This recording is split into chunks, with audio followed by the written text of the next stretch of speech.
আসসালামু আলাইকুম এভরিওয়ান, আমি আসান কৃষি ব্লগ ইউটিউব চ্যানেলের আরও একটা ভিডিওতে আপনাদের সবাইকে স্বাগতম।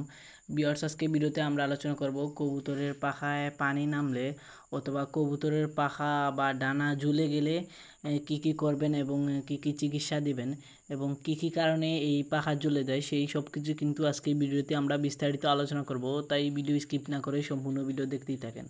ভিডিও শুরু করার আগে একটা কথা না বলেই না, আপনি যদি আমার ইউটিউব চ্যানেলে নতুন দর্শক হয়ে থাকেন তাহলে অবশ্যই কৃষি ব্লগ ইউটিউব চ্যানেলটি সাবস্ক্রাইব করে পাশে থাকা নোটিফিকেশন বেল আইকনটি অল সিলেক্ট করে রাখবেন, যাতে আমরা পরবর্তীতে যে ভিডিও আপলোড দিই সবার আগে আপনার কাছে পৌঁছে যায়।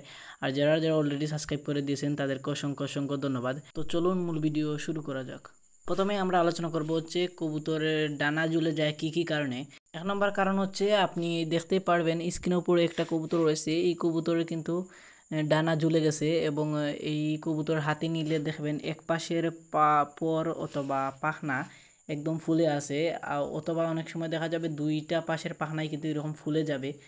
আর এটা মূলত যে কারণে হয় সেটা হচ্ছে, যদি কবুতরকে বেশি ডিম বাচ্চা করানো হয় অর্থাৎ কবুতরকে বেশি প্রেসার দেওয়া হয় তাহলে মূলত এই বিষয়টা বেশি ধরা পড়ে। কারণ কবুতর বেশি ডিম বাচ্চা করালে কিন্তু কবুতর দুর্বল হয়ে পড়ে, কবুতরের ভিটামিন মিনারেল বা ক্যালসিয়ামের ঘাটতি দেখা দেয়।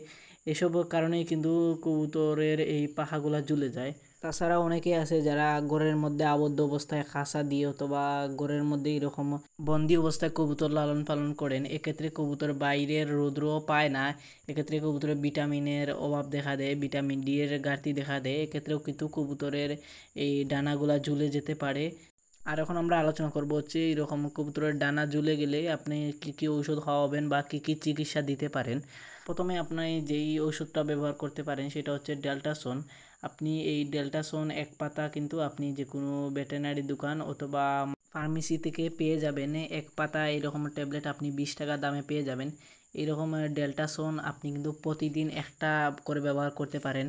তার সাথে আপনি এইরকম ক্যালটেট ব্যবহার করতে পারেন হচ্ছে দিনে 2 বার। একটা ট্যাবলেটকে 2 ভাগে ভাগ করে দিনে 2 বার ব্যবহার করবেন এবং বড়া পেটে ব্যবহার করার চেষ্টা করবেন, তাহলে কিন্তু ফল ভালো পাবেন। কবুতরকে ভালোভাবে খাইয়ে তারপর এই ওষুধগুলো ব্যবহার করবেন এবং এই ক্যালটেটটা আপনি 2 ভাগে ভাগ করে ব্যবহার করবেন হচ্ছে দিনে 2 বার, আর ডেল্টাসন হচ্ছে দিনে 1 বার। আর এরকম কিন্তু আপনি মুখের ভিতরে দিয়ে দিলে কিন্তু কবুতর খেয়ে ফেলবে। আর এই ওষুধগুলা ব্যবহার করলে মোটামুটি আপনার কবুতর সুস্থ হয়ে যাবে আলহামদুলিল্লাহ। এই ওষুধগুলা ব্যবহার করলে কিন্তু অনেক ভালো ফলাফল পাওয়া যায়। আর এই ওষুধগুলা কিন্তু আপনি সহজেই পেয়ে যাবেন খুবই কম দামে। আর এই যে 4 দিন পর কবুতরটার আপডেট হচ্ছে, কবুতরের কিন্তু এখন আর ডানাগুলা ঝুলে নাই, আর এখন কিন্তু কবুতরটা কিন্তু পুরোপুরি সুস্থ এবং ফিট আছে। আরও কয়েকদিন রেস্ট দেওয়ার পর কিন্তু কবুতরের সাথে আপনি জোড়া দিয়ে দিতে পারেন এবং এই কবুতরটাকে কিন্তু মোটামুটি কয়েকদিন পর কিন্তু জোড়া দিয়ে দেওয়া হয়েছে এবং কবুতরটা কিন্তু এখন সুন্দরভাবে ডিম বাচ্চা করতে পারবে। আর এই যে দেখতেই পাচ্ছেন কবুতরের জোড়াটা কিন্তু এখন মাশাল্লাহ সুস্থ আছে এবং এখন কিন্তু ওরা ডিম বাচ্চা দিবে। আর এই ছিল কৃষি ব্লগ ইউটিউব চ্যানেলের আজকের ভিডিও, আশা করি আপনাদের কাছে ভালো লাগছে। ছিল ভিডিও, যদি ভিডিওটা ভালো লাগে অবশ্যই লাইক করবেন, আর পরবর্তী ভিডিও কী টপিকে দেওয়া উচিত আপনার মূল্যবান মতামত আমাদেরকে কমেন্ট করে জানাতে পারেন। আর ভিডিওটা থেকে কোনো ইনফরমেশন পেয়ে থাকলে আপনাদের বন্ধুদের কাছে শেয়ার করে জানাতে পারেন। আর আপনি যদি আমার ইউটিউব চ্যানেলে নতুন দর্শক হয়ে থাকেন তাহলে অবশ্যই কৃষি ব্লগ ইউটিউব চ্যানেলটি সাবস্ক্রাইব করে পাশে থাকা নোটিফিকেশন বেল আইকনটি অল সিলেক্ট করে রাখবেন, যাতে আমরা পরবর্তীতে যে ভিডিও আপলোড দিই সবার আগে আপনার কাছে পৌঁছে যায়। আর যারা যারা অলরেডি কৃষি ব্লগ ইউটিউব চ্যানেলটি সাবস্ক্রাইব করে দিয়েছেন তাদেরকে অসংখ্য অসংখ্য ধন্যবাদ। আর যারা যারা ফেসবুক পেজ থেকে ভিডিওটি দেখতেছেন তারা অবশ্যই কৃষি ব্লগ ফেসবুক পেজটি ফলো করে আমাদের সাথেই থাকুন। আজ এ পর্যন্ত দেখা হবে অন্য কোনো দিন অন্য কোনো ভিডিও, ততক্ষণ পর্যন্ত সবাই সুস্থ থাকবেন, ভালো থাকবেন।